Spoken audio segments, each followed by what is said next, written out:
llore, bebé, ya no llore.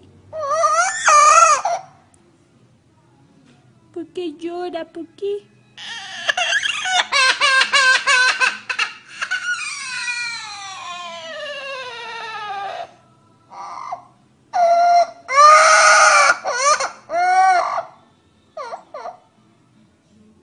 Ya no llore, ya no llore.